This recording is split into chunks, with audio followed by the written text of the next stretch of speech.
A very good morning to you, ladies and gentlemen. I'm really very privileged to be here. I profoundly thank the Director General of Police, Mr. Manoj Yadav, whom I had known for very long. We had an association in the Intelligence Bureau, and I found him always a very, very promising officer with great leadership qualities. I'm very happy to see today that he is leading the Haryana Police and leading it with distinction. I'm also very grateful to have here Mr. Komedi for all his contribution, for all that he has done, and the BPR&D that has been assiduously working for the betterment of the standards of the policing in the country, the great work being done, and I was really deeply impressed by his very visionary and a very forward-looking talk. But I must particularly thank Mrs.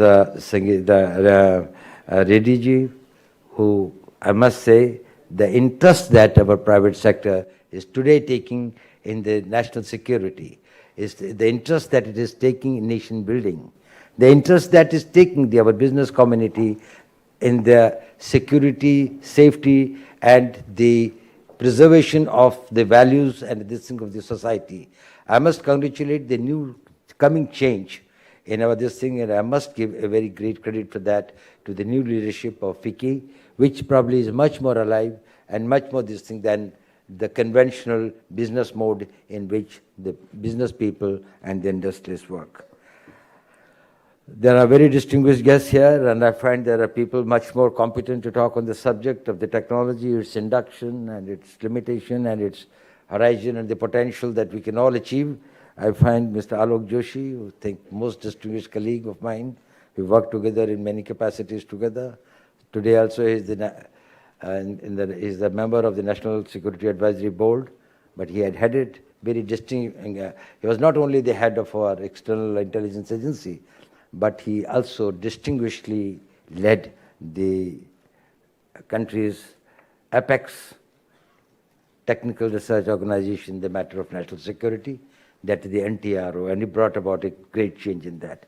I'm very happy that he's here, and I do hope that you will benefit by his great experience and insight on the matters of technology and what are its potential.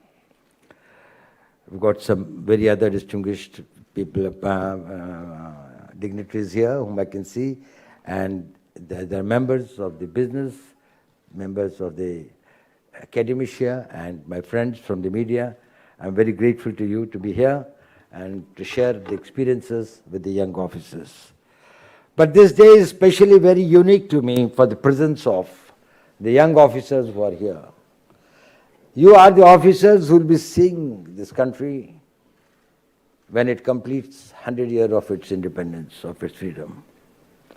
Between two of us, we cover nearly 100 years of seeing the police, getting associated with it, and while I am the only one in this hall who was born before independence. And you are the one who lived to see an independent India for 100 years. So probably,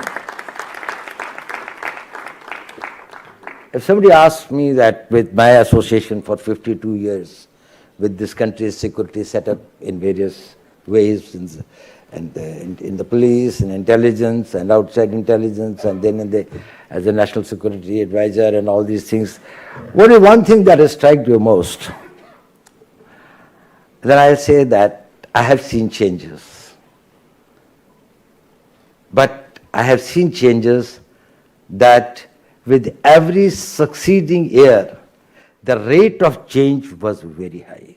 It kept on increasing. And if this continues, the type of challenges and the problems that you are going to confront are going to be manifold higher than what I did. When it was in 68, when I joined the service, there were certain set of problems, but in 69 it became worse.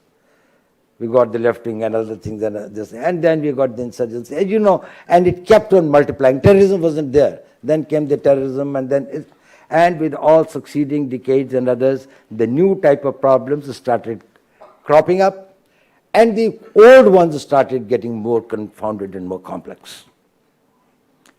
And by this rate, when you would be ushering into a great new India of 2050, probably the problems would have confounded most. So that is one observation that I can see for certain. But I also am happy to see that the people who are going to solve those problems, lead the teams that will confront those problems, is very, very competent.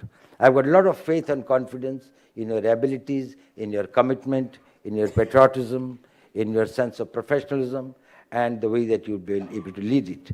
So I have got while the problems will mount very much, probably the solutions will always be much more powerful, and you will be able to provide leadership for that. But whatever may change, everything changes. Everything that has changed in the past will change in the future. That is one cardinal principle of life. If from a child you have become young and you have changed, then this youth also is temporary. This also will change. Everything will change. So this will change, but there are certain things which I found, they do not change. And that is, there is a certain process in problem solving. There are two types of approach. Whenever we face a problem, a situation, a difficult situation that probably you will be facing, and you are facing actually every day in your respective districts, it consists of two elements. Some are constants,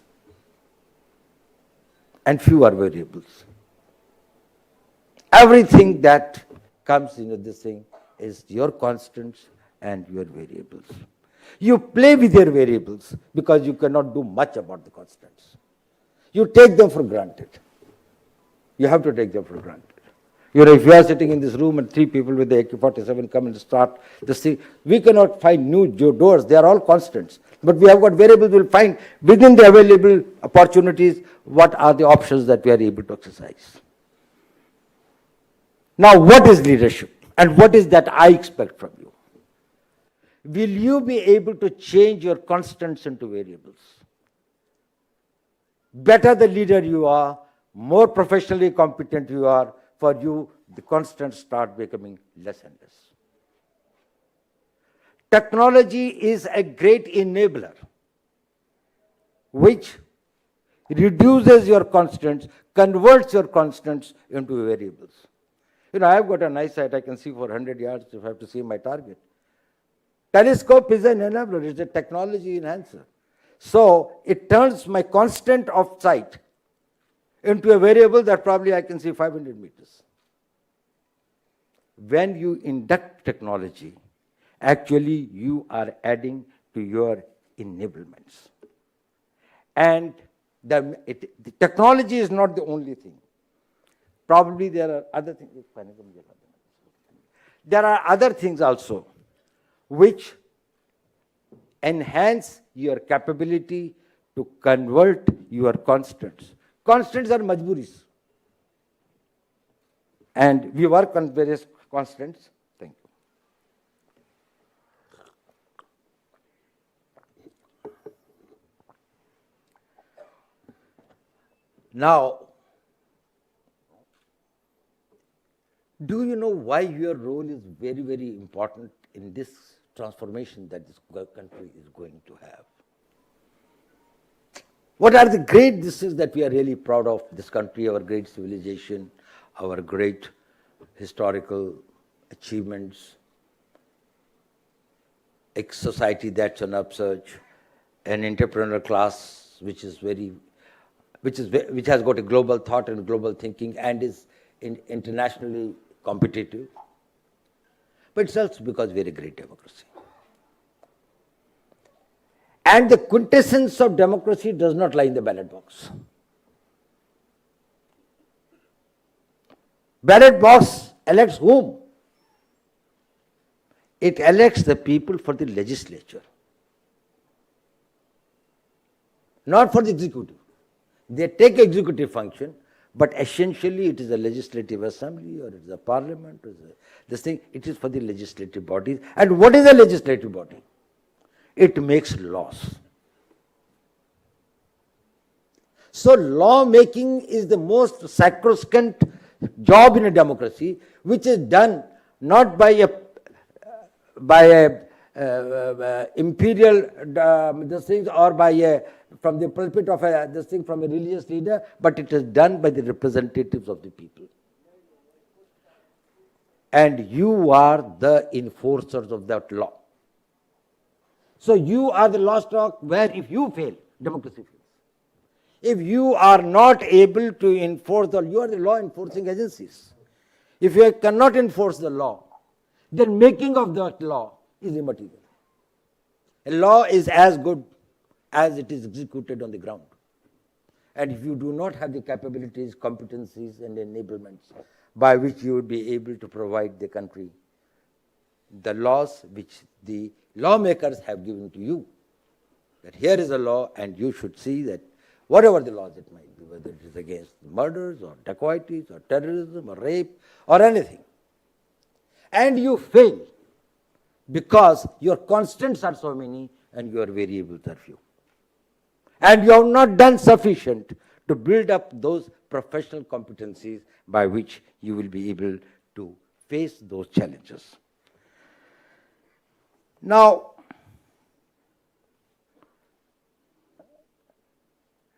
when I say that technology is a great enabler, probably I am not telling any great or revealing any great truth.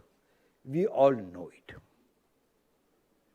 But it is not only sufficient that there is a technology, and it is also necessary for you as practitioners to know that is why is it that in a country which has got the technology to hit at a satellite with an anti-satellite missile, or has got plans to go to the moon, or has got such this thing and can design working in the realms of the denied technology, where the sanctions were this thing on us in the field of atomic energy, in the field of space, in the field of oceanography, the most rare technologies and others we have been able to do this thing, that still the same country does not have the adequate technology for policing in a village level or at a Kasbah level and at this thing. Where is that mismatch? Where is that gap? Why does it happen? I can understand that we are not aware of those technologies. We are also this thing that our leadership is not this thing. Our leadership is one of the best. I know how many of your 150 young officers who are sitting here, how many of you are graduates from the IITs and other engineering colleges and others, a large number of them. Every batch I get to know the list and I find that a good number of them are this thing.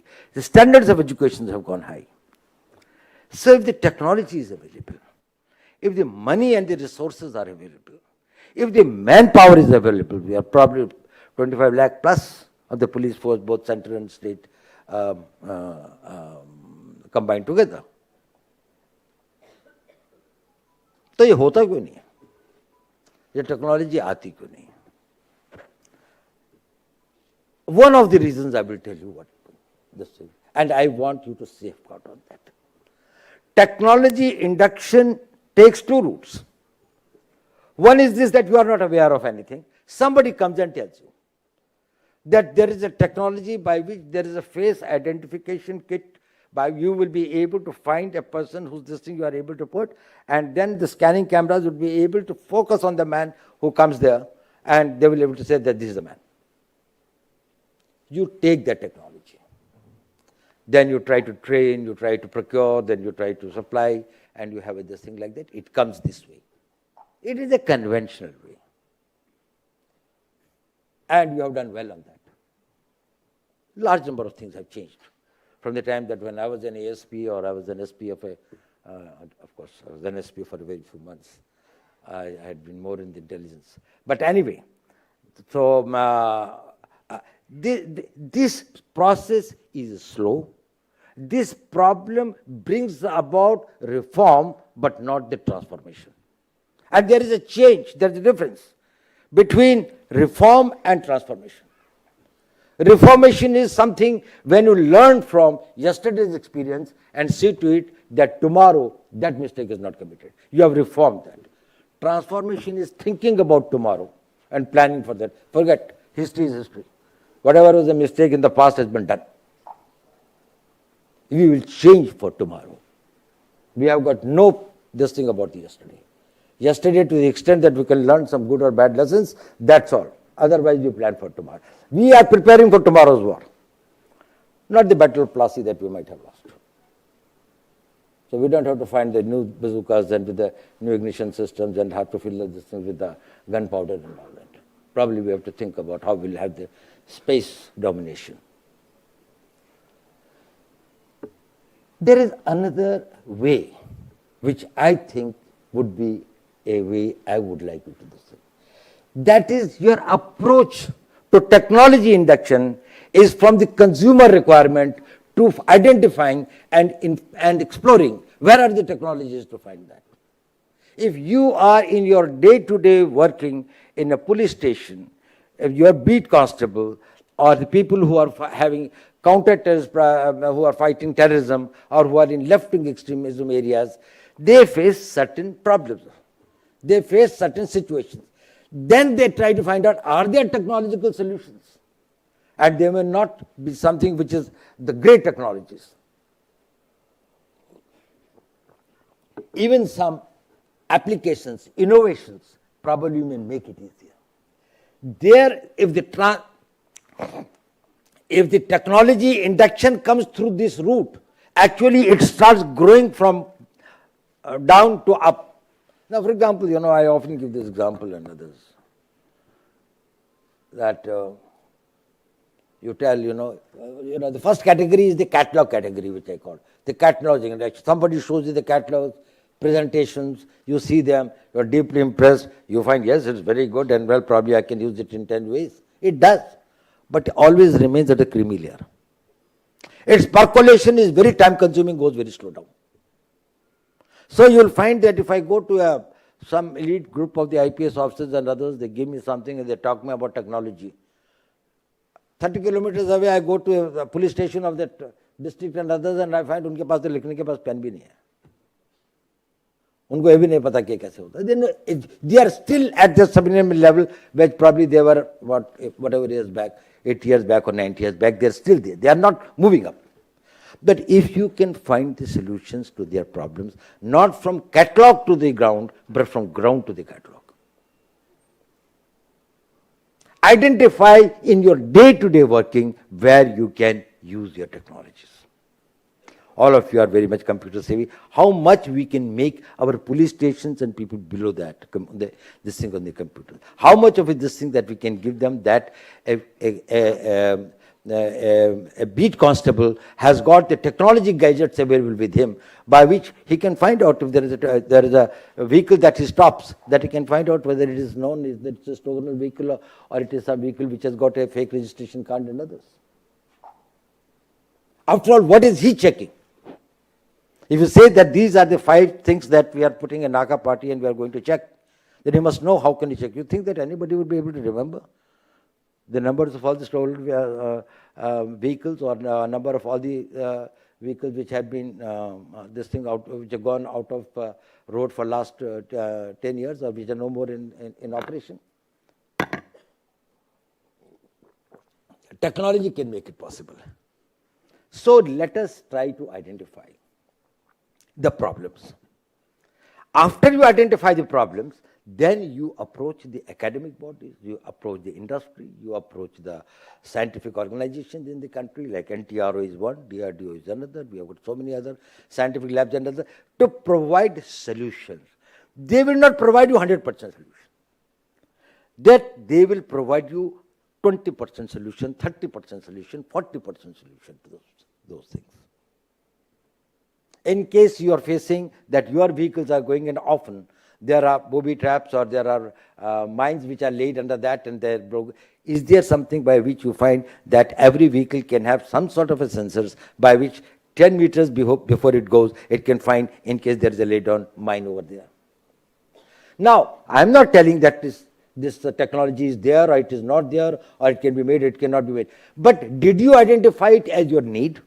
Thereafter, after identifying this need, then did you tell the DRDO or the concerned organization it is possible? If they say that yes, we can find a solution, good enough.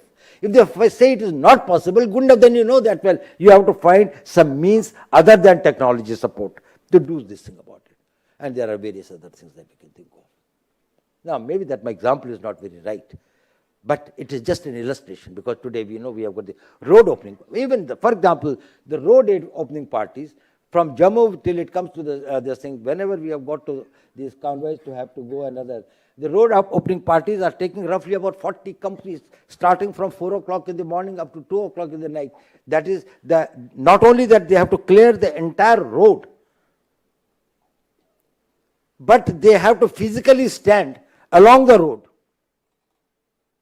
for 180 kilometers. Because the army convoy has to pass through that, in the arms, ammunition, supplies, and whatever are to go from there. So they have to physically, they have to do it twice a week. Now, can there be something that we can preserve this amount of force of the road opening parties by some superior technologies? Maybe that after the road opening and this thing has been done, is it that the helicopters can, or the drones can, this thing over that, and they can see if there is any movement on the road, or anybody is digging or putting a mine? So, the point I am trying to make is, identify. You can never find a problem, you can never find a solution to a problem that you cannot define. You have to first identify the problem, define the problem, then find the solution. It is just like telling, I said I have lost something in this room. Can you find it? You can never find it. But if I tell you I have lost my pen, probably you may be able to find it. You have to first know, when you are searching, what exactly you are trying to find out. If you do not know what you are trying to find out, hard work is the worst thing that you can do. It only complicates the problem for you, increases the tensions for you and people working under you. You are never able to give the leadership. You have to find you have to first identify the problem, define the problem, see what are the possible solutions to this, see whether technology has got something to contribute, explore. Out of 10, maybe even if in 4, even in 3, you are able to find some technology support, it is worthwhile. And as increasingly we are getting this thing, and we are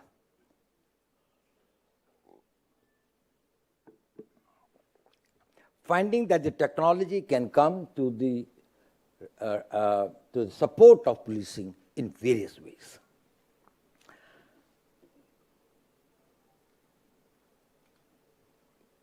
Right from whether it's a question of crimes or terrorism or crowd controls or looking after the national assets, protecting the vital installations, your ports, your airports, your coastal areas and others, or your border security and others, everything we find that the technology is able to come in this thing in predicting the offense. Now, for example, say very interestingly, now if the data is fed, and now today that there is so much of a plethora of data which is available, and the police stations are the repository of the huge this thing, and so are the intelligence agencies. If we could devise and think of something, can we use artificial intelligence, the tools of artificial intelligence, for predicting the behavior of this thing in the Kumbh Mela, what is likely to happen? If we know that so many of the known depredators or the desperate criminals are going to come and are in this area, how will they behave? Or in case there is a communal riot, what sort of this thing it will take? Now, this use of huge data, using it as a great resource for preparation of plans, for execution of plans, and then after each one, you are better prepared for the next one because your database has further increased. So what you can predict on the basis of that will be much higher. Similarly, for preventing, for countering these things in the real combat situations and others, and consequence management, or it is this thing. Even in this thing about perception management. Now, one of the problems of police, and in a democracy it is extremely important, that you should not only be totally dedicated to the law, you should all be doing the things fairly and objectively. It is also important that you're seen like that. You are credible. You are known and your institutional this thing is there, but then people will take one stray aberration somewhere of some policeman having done something or this thing, and that will be the headline. And people think that probably he is the standard prototype of the policeman multiplied by 25 lakhs, and that is what the Indian police is all about. It is not so. So it is also our responsibility, that is, we are able to create this right perception, because it is the perception that provides confidence to the people, that enhances the trust level of the people, that makes their life psychologically more secure if they feel that they have got a police which is alert, which is efficient, which is honest, which is objective, which is professionally competent, and which is friendly. That gives them the sense of confidence that, okay, in this society we feel very, very secure. I feel very secure. A mother feels secure when her child is going to school. She knows that he will come back home safe. Now, can the tools of technology be utilized for perception management? So many, the Prime Minister in one of his speeches last time had said, कि अगर हर एक थाने में एक भी अच्छा काम एक महीने में भी हो, where you have helped the poor or the destitute, where you have helped the people in floods or in disasters or in other these things, or crime-ridden or in communal-ridden areas and others. And if all the police stations load it on these things and see that through the social media and others, it can lead to the message can go to the people. And then you can use not only your technologies, but you can use your contacts, your this thing base, by which it gets popularized, but it must remain totally credible. It should not be propagandist. It should be based on truth, so that over the years, the credibility of it is established. People know that, well, it is when they have said that, it has always been proved to be correct. You can have photographs, you can have some small videos, you can have some these things. Look at it, that is over a period of 10 years. If so many police stations load so much of a material, and then it is publicized so much, how much of a reach it will have to the common man, and the mindsets. These are the mindsets which are, there are many reasons for that. I don't want to go, that is not this thing for today. It is not something that, basically, we have been a society which has been enslaved for a very long time. An enslaved society always has a contempt for the people who are in authority. And police is an instrument of the government which has to enforce the law on the ground at the cutting edge level. Otherwise, it's only a scrap of paper.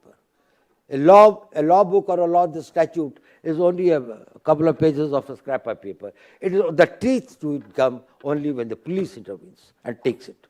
Since you have to do that unpleasant work, and since it's the mindset that the man who enforces the law is the ruler, and we are the ruled, or we are the slaves and they are the masters, that gives them this thing of that, a certain amount of an aversion. In a democracy where they feel themselves politically empowered, which they rightly should feel, they probably grudge that.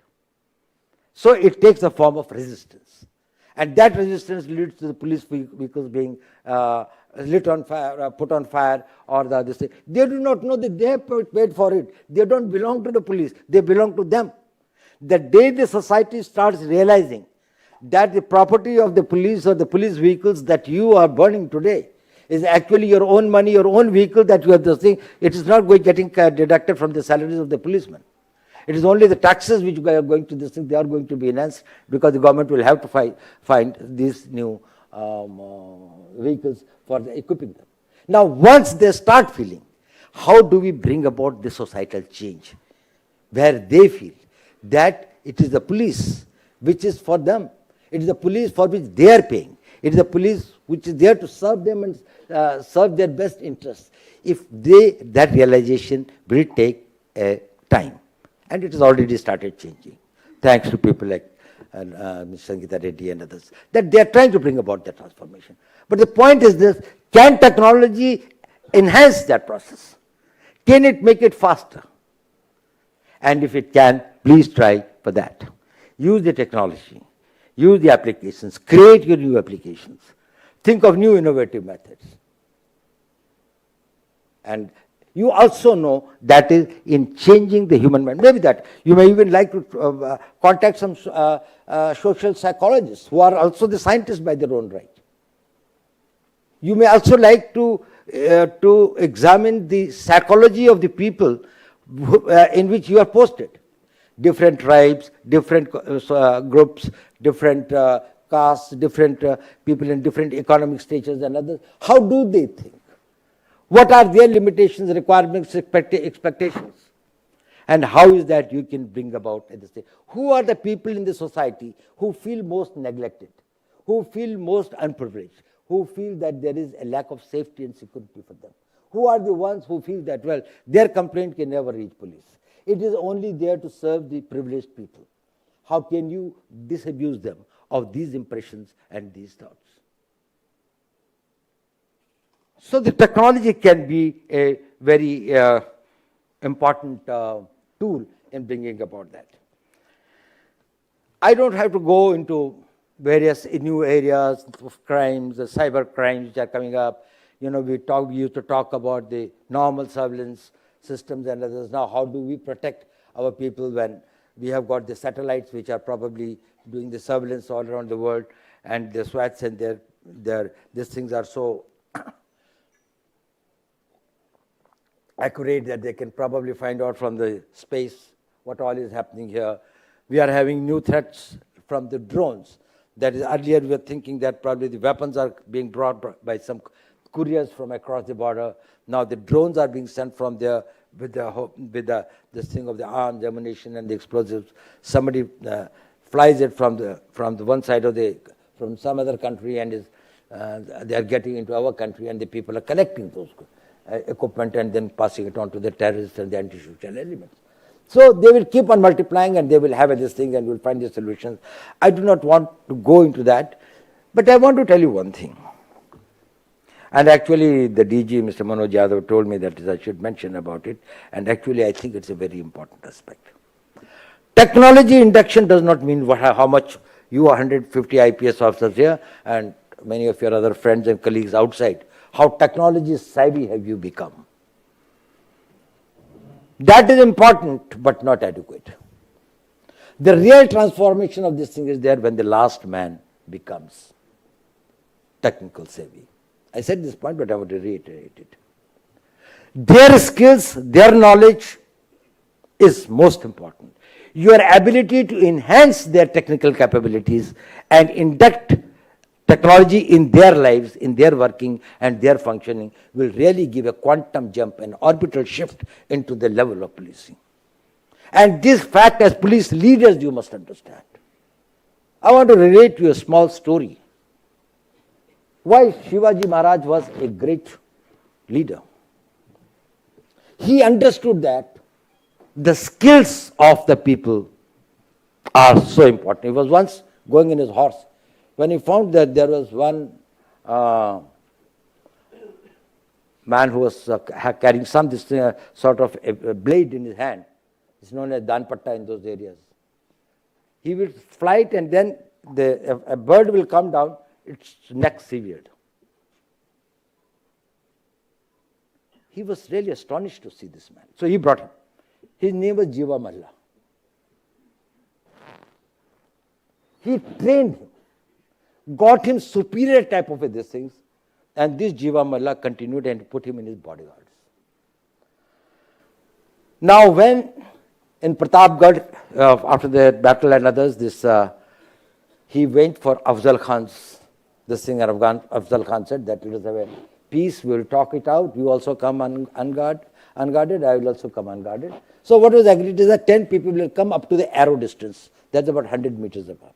And then only one man will go up to 10 meters. So Shivaji took this man who in last 7-8 years had perfected that art to that level. that he was the thing. So this Jiva Malla was put about 10 or 15 yards this thing on the site where they were going to meet.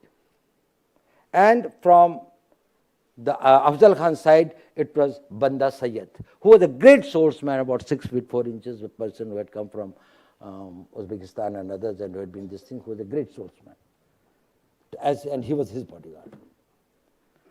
After they embraced each other, and Shivaji, when he tried to hit him with his sword, and Shivaji, this thing like that, Afzal Khan was about to die down, Banda Sayyid came with his sword to strike at Shivaji.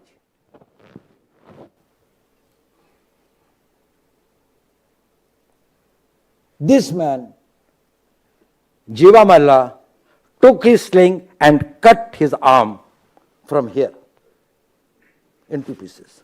The sword fell down.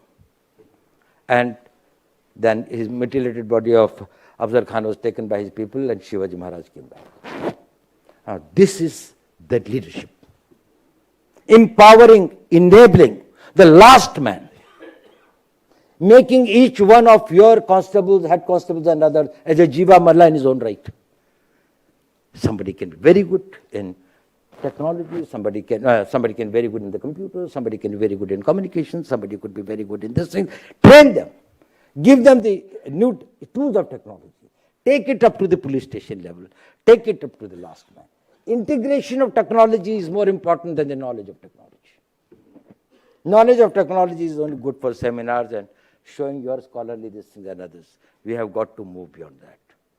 So my friends, my very young, this thing, it's a great time for me. It's a wonderful experience to be here with you.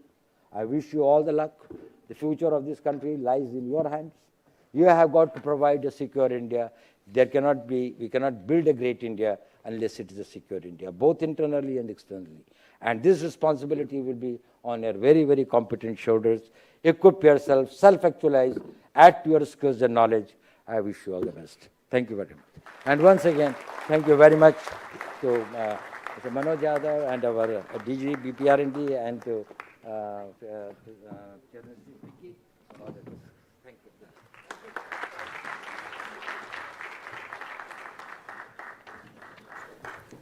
Thank you so much, sir, for such an outstanding speech, and which was very, very inspirational.